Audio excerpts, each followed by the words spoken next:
I need to tell you something about people who have been betrayed deeply. They do not just heal and move on. They build systems, quiet, careful, invisible systems for testing whether the next person is safe. And they run those tests without telling you. Because if you know you are being tested, the test means nothing. On the Wednesday of the second week, Tobi ran a test on me. I did not know I was being tested. I did not know until much later. And when I finally understood what he had done and why it changed how I saw everything that came before it, stay with me. He was there before me on Wednesday. Notebook open, coffee already half finished. I sat down. Mama Bisi brought mine. We talked about the usual things, the morning, the traffic, a story in the news, and then he said something that seemed completely casual. He said, "Have you ever heard of Okafor Digital Group?" I looked at him and I made a decision in approximately half a second. I said, "The tech company. I think I have seen the name somewhere." He said, "What do you know about it?" I said, "Not much. Big company, Lagos Island, I think. Why do you work for them?" He looked at me for a moment, a long moment. Then he said something like that.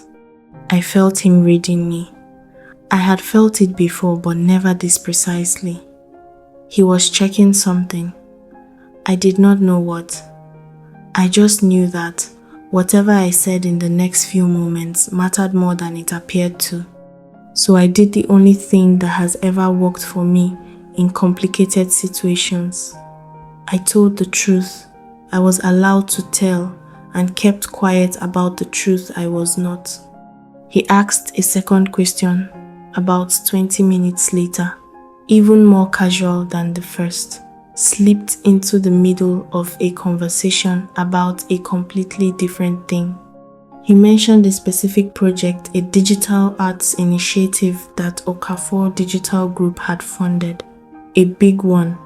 The kind of thing a graphics designer in Lagos would know about if she had been paying attention to the industry. He mentioned it like he was making conversation. He was not making conversation. I happened to actually know about that initiative because it had affected freelancers. I knew. I told him what I thought about it, which was complicated.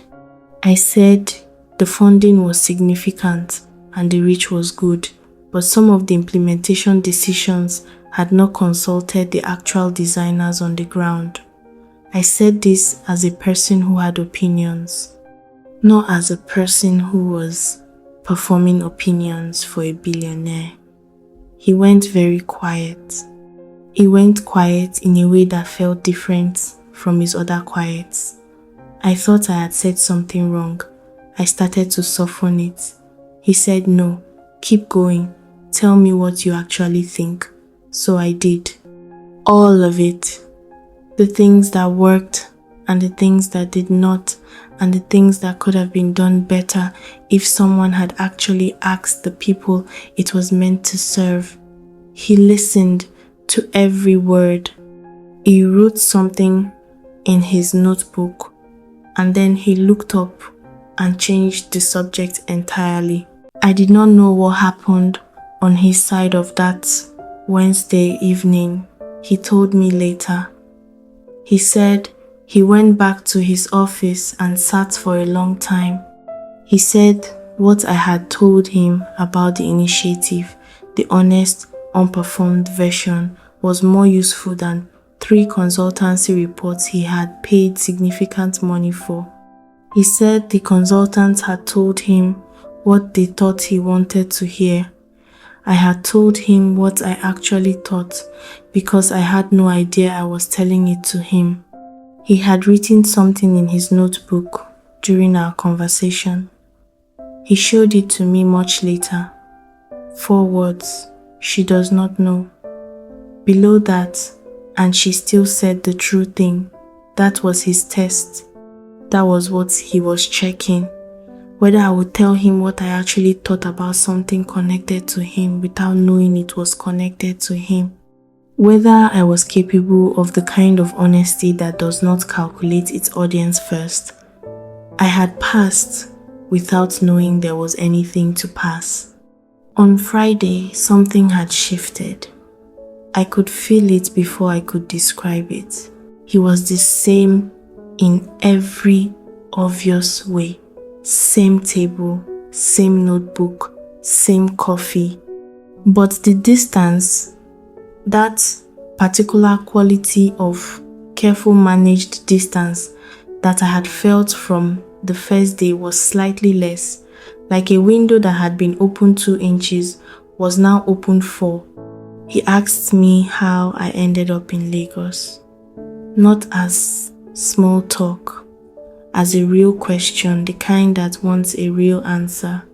I looked at him for a moment because in 2 weeks he had asked me many things, but always about work, about the city, about external things.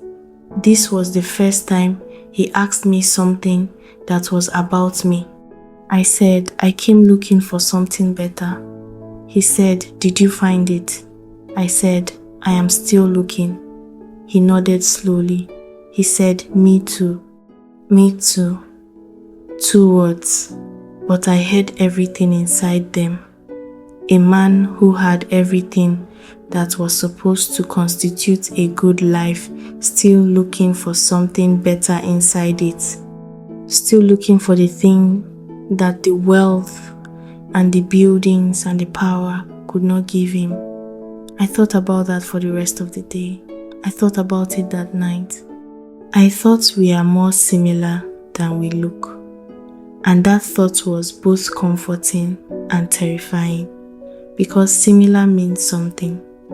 And something was becoming a word I was using about him more and more. Episode 5 is coming. And I promise you, episode 5 is where their worlds collide in public for the first time. Subscribe to Moonlight Tales by Joy. New episodes every Monday, Wednesday, Friday, and Sunday. Like this video, share it, and tell me in the comments, did you figure out the test before I explained it? I read every single one.